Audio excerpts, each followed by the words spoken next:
La mayoría de las personas piensan que la ciencia es objetiva y confiable, y tal vez un poco misteriosa, por lo que a algunos incluso les gusta respaldar sus propios trabajos o productos con la ciencia, ya que esto les hace parecer más autorizados. Por ejemplo, a los anunciantes les gusta presumir de sus productos con un tono científico, y algunas iglesias incluso afirman que la ciencia ha demostrado que la Biblia es cierta. No es difícil ver que la ciencia es muy apreciada, y se ha convertido en sinónimo de profesionalidad y autoridad. Pero, ¿qué tiene de especial la ciencia? ¿De dónde viene su autoridad? ¿En qué consiste el método científico que todo el mundo celebra? ¿Cuáles son los requisitos para que una disciplina se llame ciencia? ¿Y cómo se distingue entre ciencia y pseudociencia? El libro, ¿qué es esa cosa llamada ciencia?, como aprenderemos en este Bookey, fue escrito para aclarar y responder preguntas de este tipo. El autor, Alan Chalmers, afirma que nuestra comprensión de la ciencia sigue evolucionando a lo largo de la historia, y que no existe una norma universal que pueda aplicarse a todas las disciplinas. Al estudiar las diferentes etapas del desarrollo de la ciencia, nos daremos cuenta de que la llamada ciencia es como un estudiante de primaria, que mejora su capacidad de entender el mundo, aprendiendo constantemente de sus errores pasados. Al fin y al cabo, la ciencia moderna, tal y como la conocemos hoy, solo se ha desarrollado en los últimos 300 o 400 años. El propio Alan E. Chalmers era un científico que obtuvo un máster en física y un doctorado en historia y filosofía de la ciencia. Además, pasó muchos años trabajando como profesor invitado en el Departamento de Filosofía de la Universidad de Flinders, y más tarde, fue nombrado profesor asociado en el Departamento de Historia y Filosofía de la Ciencia de la Universidad de Sídney. Como puede verse por su trayectoria y sus nombramientos académicos, Chalmers fue un erudito que estableció conexiones entre la ciencia y la filosofía a través del estudio de la historia de la ciencia. Este libro, ¿qué es esa cosa llamada ciencia?, es el fruto de sus investigaciones en este campo, y se utiliza ampliamente en universidades de todo el mundo como libro de texto sobre la filosofía de la ciencia. ¿Qué puede aprender un ciudadano común de este libro? Al menos dos cosas. En primer lugar, nos enseña a estudiar todas las disciplinas. Como tal vez sepas, tres famosos inversores, Warren Buffett, Charlie Munger y Ray Dalio, han insistido repetidamente en la importancia del aprendizaje interdisciplinar. Si estudias entre disciplinas, sabrás que muchas de ellas están estrechamente relacionadas con la filosofía de la ciencia. Por tal razón, después de leer este libro, ¿qué es esa cosa llamada ciencia?, tendrás una comprensión sistemática de la propia ciencia, y te resultará mucho más fácil estudiar otras disciplinas. En segundo lugar, este libro también es bastante útil para nuestro trabajo y nuestra vida cotidiana. Por ejemplo, podrás identificar la pseudociencia a través de la lente del falsacionismo, tomar buenas decisiones de inversión, utilizando enfoques bayesianos, y comprender rápidamente los conocimientos básicos de una disciplina, utilizando una perspectiva estructuralista, y así sucesivamente. A continuación, dividiremos este libro en 4 partes. Primera parte: una visión tradicional de la ciencia basada en hechos observables. Segunda parte: una visión estructural de la ciencia basada en marcos teóricos. Tercera parte: una visión emergente de la ciencia basada en el concepto de probabilidad y experimentación. Cuarta parte: ontología. ¿Qué tan lejos estamos de la realidad? Primera parte: una visión tradicional de la ciencia basada en hechos observables. Empecemos por la primera parte: una visión tradicional de la ciencia basada en la observación y los hechos. La ciencia moderna se originó en Europa a principios del siglo XVII, momento en el que se adoptó en serio por primera vez la estrategia de utilizar los hechos observados como base de la ciencia. Este método nunca debe ser subestimado. Aunque el término observación es ahora de uso común, antes del siglo XVII, para la mayoría de las personas, los hechos observables no se tomaban en serio como base del conocimiento. En su lugar, el conocimiento se basaba en gran medida en la autoridad de Aristóteles y la Biblia. Solo cuando esta autoridad fue desafiada por pioneros como Galileo, la ciencia moderna se hizo posible. La historia que se cuenta a menudo de Galileo y la torre inclinada de Pisa ilustra muy bien este punto. Galileo llevó a la cima de la torre 2 bolas de hierro, una que pesaba 100 libras, y la otra solo 1 libra. Luego dejó caer simultáneamente las 2 bolas, que acabaron golpeando el suelo al mismo tiempo. Este experimento demostró claramente que los objetos de distinto peso caen a la misma velocidad. El experimento de Galileo mostró al público por primera vez el poder de la observación, y desafió a la autoridad. No dijo Aristóteles que el objeto más pesado caería más rápido. Pues bien, voy a hacer este experimento delante de vuestras narices, y vais a ver por vosotros mismos si tiene razón. Como resultado, la vieja sabiduría fue derrocada, y así nació la ciencia moderna con una nueva estrategia para adquirir conocimientos.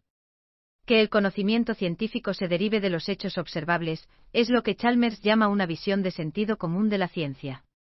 Así que más concretamente, ¿cómo podemos derivar el conocimiento científico de los hechos observables? Uno de los métodos más importantes es la inducción, que puede demostrarse con la siguiente afirmación. Si se ha observado un gran número de A, bajo una amplia variedad de condiciones, y si todos esos A sin excepción, poseen la propiedad B, entonces todos los A tienen la propiedad B. Esto puede parecer complicado, pero retomemos el experimento de Galileo a modo de ejemplo. Si repetimos el experimento muchas veces a diferentes alturas, y en diferentes lugares y obtenemos el mismo resultado, podemos concluir que la velocidad de un cuerpo que cae, no tiene nada que ver con su peso. A este método de razonamiento para adquirir conocimientos científicos, utilizando la inferencia inductiva, lo llamamos visión inductivista de la ciencia, o inductivismo. El inductivismo tiene un atractivo inmediato. Es sencillo y proporciona conclusiones útiles simplemente mediante la observación. Como nos dice Chalmers en el libro, el inductivismo tiene tres ventajas principales, que son su objetividad, su sencillez y su utilidad. El inductivismo es objetivo, lo que significa que todas las conclusiones derivadas de este se basan exclusivamente en observaciones que todo el mundo puede hacer, y no solo en la propia experiencia o en juicios subjetivos. Además, es sencillo porque el inductivismo puede aprenderse y ponerse en práctica fácilmente. Por último, el inductivismo es útil, porque las conclusiones derivadas del mismo pueden resolver problemas prácticos. Incluso hoy en día, cientos de años después de que Galileo demostrara su experimento inductivo, seguimos utilizando a menudo la inferencia inductiva en nuestra vida y trabajo diarios. Por ejemplo, podemos observar cómo las verduras frescas y de buena calidad suelen desaparecer por la tarde. Así que concluimos que si queremos comprar alimentos frescos, es mejor programar la compra de alimentos a primera hora de la mañana. Esto es inducción. Sin embargo, el método inductivista tiene muchos problemas y límites en su aplicación en la ciencia. El primer problema es que la observación puede no ser fiable. Por ejemplo, probablemente todos nos hemos dejado engañar por obras de arte. En una ocasión, algunos artistas dibujaron lo que parecía un gran agujero en la carretera, lo que asustó a los peatones y les hizo alejarse del lugar. Además, nuestras observaciones están muy condicionadas por nuestros conocimientos previos. Por ejemplo, podemos visualizar la forma real de un objeto, a partir de un dibujo tridimensional, si hemos recibido clases de geometría sólida. Pero una persona sin estudios situada en un lugar remoto, no lo entenderá, porque no tiene esos conocimientos previos. Lo único que percibirá son unas líneas extrañas. El segundo problema del inductivismo es que muchas cosas son extremadamente difíciles, si no imposibles, de observar, como los protones, los átomos y la estructura del ADN. Sabemos que los científicos contemporáneos han gastado miles de millones de dólares para construir el gran colisionador de Hadrons, solo para encontrar nuevas partículas. Es de imaginar lo difícil que resulta hacer observaciones. El tercer problema es algo más complicado. El número de hechos observables utilizados para la inducción es siempre limitado, por lo que siempre existe la posibilidad de sobregeneralizar. Quizá hayas oído la historia del cisne negro. Los europeos solo habían visto cisnes blancos, por lo que asumieron que todos los cisnes eran blancos. No fue hasta que fueron a Australia y vieron cisnes negros que se dieron cuenta de que habían hecho un juicio incorrecto al asumir una parte por el todo. Sin embargo, estos tres problemas que acabamos de discutir no son los más graves del inductivismo. Su mayor defecto es que las inferencias inductivas no se apoyan en la lógica estricta ni en las inferencias deductivas. Una de las formas más sencillas de razonamiento lógico se conoce como silogismo, mediante el cual se deriva una conclusión universal basada en una premisa mayor y otra menor. Por ejemplo, si se sabe que todos los gatos tienen 4 patas, al ver un gato se puede afirmar con certeza que tiene 4 patas.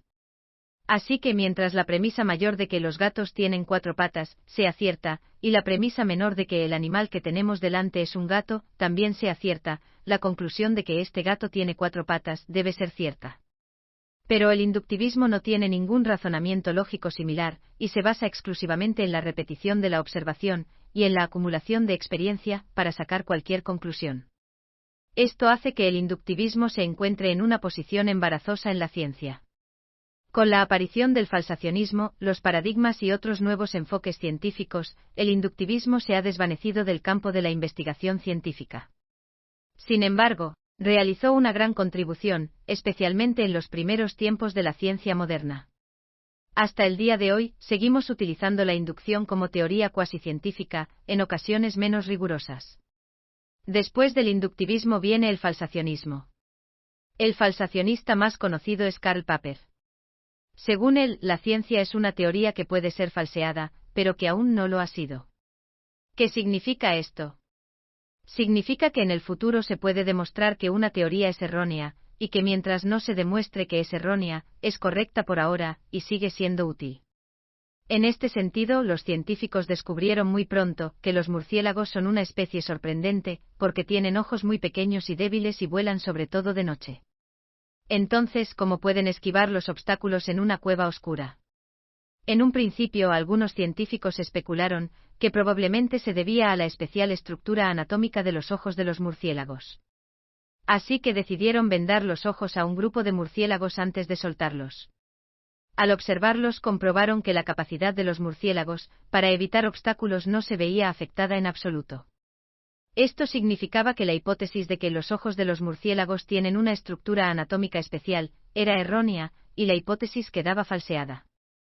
Más tarde, los científicos observaron que los murciélagos tenían orejas grandes, y asumieron que sus orejas tenían que ver con su capacidad para evitar obstáculos. Una vez que las orejas de un murciélago se tapaban, chocaban efectivamente con los obstáculos.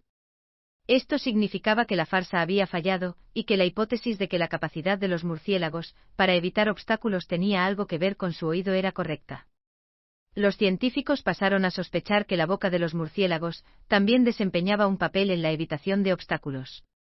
Cuando se amordazó a los murciélagos en el experimento posterior, efectivamente el resultado de este experimento apoyó la hipótesis de la boca de los murciélagos. Finalmente, con esta información y otros experimentos, los científicos llegaron a la conclusión de que los murciélagos navegan utilizando su boca para enviar ondas sonoras de alta frecuencia y sus oídos para captar los ecos. Como la teoría no ha sido falsificada, sigue siendo cierta por el momento, y el progreso científico se hizo a partir de estos experimentos. Como se puede ver, el falsacionismo es muy práctico. Los falsacionistas sostienen que una hipótesis debe ser falseable para formar parte de la ciencia. De lo contrario, no es ciencia. ¿Qué significa esto? En pocas palabras, si la teoría contiene todas las posibilidades, en realidad es inútil. Una teoría útil debe correr el riesgo de ser falsada. Sabiendo esto, quizá hayas adivinado lo que tienen en común todos los tipos de pseudociencia, esto es, que no pueden ser falsificadas. Por ejemplo, supongamos que un astrólogo nos dice que mañana encontraremos el amor en dirección noroeste. Al día siguiente, si resulta que te encuentras con alguien en la esquina noroeste de una biblioteca, y ambos conectan inmediatamente, el astrólogo dirá, mira, el amor consiste en conocer y atraer a alguien.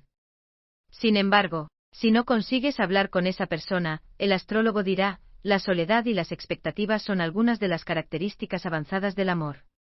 Como puedes ver, la astrología siempre tendrá algo que decir para justificarse pase lo que pase.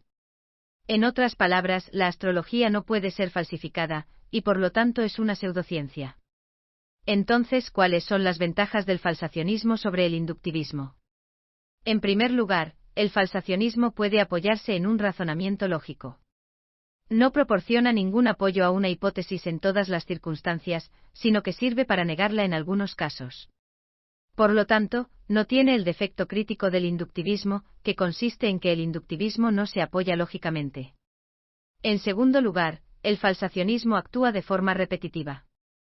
Puede probar continuamente una hipótesis haciendo conjeturas, experimentando y refutándola. El ejemplo de los murciélagos, que acabamos de ver, demuestra la naturaleza repetitiva del falsacionismo. Primero se falsificó la teoría de que los murciélagos se desplazan por la vista. Después el resultado de los experimentos demostró que la capacidad de los murciélagos, para evitar obstáculos en la oscuridad, tenía que ver con su oído, luego con su boca, y finalmente se concluyó que los murciélagos evitan los obstáculos transmitiendo y recibiendo ultrasonidos. Así, el falsacionismo es una herramienta muy útil para la investigación científica, ya que realiza iteraciones y avances en pequeños pasos. En tercer lugar, el falsacionismo valora más el progreso de la ciencia que la verdad de una teoría. Lo que se puede recordar del inductivismo es que siempre requiere que el científico reúna más pruebas para apoyar la hipótesis. Si la afirmación todos los cisnes son blancos, porque 100 cisnes son todos blancos, no es suficientemente convincente, probablemente lo será después de observar 10.000 cisnes. Este ejercicio tiene cierto valor. Pero al aplicar la ley de los rendimientos decrecientes, cuantas más pruebas repetitivas se reúnan, menos sentido tendrá el ejercicio. Por el contrario, el falsacionismo no se preocupa de si la teoría sigue siendo cierta todo el tiempo. Incluso espera que la teoría sea errónea. Esto se debe a que solo cuando se falsifican las hipótesis anteriores, se motiva a los científicos a proponer nuevas hipótesis, para seguir desarrollando nuevas teorías mediante la falsificación iterativa. En opinión de los falsacionistas, el progreso científico se produce independientemente del resultado de la falsificación. Una vez discutidas las ventajas del falsacionismo, pasemos a discutir sus tres principales limitaciones. En primer lugar, los requisitos condicionales para la falsación pueden llevar a conclusiones incorrectas. En otras palabras, un experimento puede falsear una teoría, no necesariamente porque la teoría sea errónea, sino porque la premisa en la que se basa el experimento es errónea. Por ejemplo, hasta que los telescopios no estuvieron bien desarrollados, los científicos no pudieron hacer mediciones precisas del tamaño de los planetas, lo que llevó a muchas falsaciones incorrectas en astronomía. En segundo lugar, la falsificación tiende a cortar de raíz una hipótesis potencial. Por ejemplo, Copérnico planteó la hipótesis de que la Tierra gira sobre su propio eje una vez al día. En aquella época se argumentaba que si la Tierra giraba, y se dejaba caer una piedra desde lo alto de una torre, ésta no habría caído al pie de la torre, sino en algún lugar lejano. Esto se debía a que la Tierra habría girado un cierto ángulo, mientras la piedra caía. Ahora tenemos un buen argumento para refutar ese razonamiento. Como la piedra tiene inercia en la dirección horizontal, cae justo al pie de la torre, y no se mueve. Pero el concepto de inercia no existía en aquella época, e incluso científicos como Copérnico no pudieron refutar el argumento. Si los científicos hubieran estado lo suficientemente decididos a aceptar la falsación, la teoría de Copérnico podría haber sido abandonada en su etapa inicial, debido a la falsación incorrecta. En tercer lugar, el falsacionismo necesita alguna forma de dogmatismo, pero esto contradice al propio falsacionismo. El experimento anterior, en el que se deja caer una piedra desde lo alto de una torre, sugiere que no siempre podemos verificar si la falsación es cierta en ese momento. Esto puede deberse a las limitadas condiciones experimentales, o a lo incompleto de las teorías que se ponen a prueba. Por tanto, una falsación que parece ser cierta en el presente, puede no serlo en los próximos años. Popper se dio cuenta de ello y admitió que muchas veces era necesario mantener las teorías, a pesar de las aparentes falsaciones. Así que aunque la crítica despiadada es recomendable en la falsación, lo que parecería ser su opuesto, el dogmatismo, también tiene un papel positivo. Bueno, hasta aquí llega la primera parte donde hemos aprendido que el punto de vista del sentido común de la ciencia se basa en los hechos observables. Este enfoque de razonamiento tradicional incluye el inductivismo y el falsacionismo. Ambos hacen hincapié en la importancia de las pruebas basadas en observaciones y experimentos. Aunque el punto de vista del sentido común de la ciencia tiene sus propios inconvenientes, es sencillo y práctico, y ha hecho grandes contribuciones al establecimiento y desarrollo de la ciencia moderna. Gracias por escuchar. Compruebe el enlace de abajo para desbloquear el contenido completo.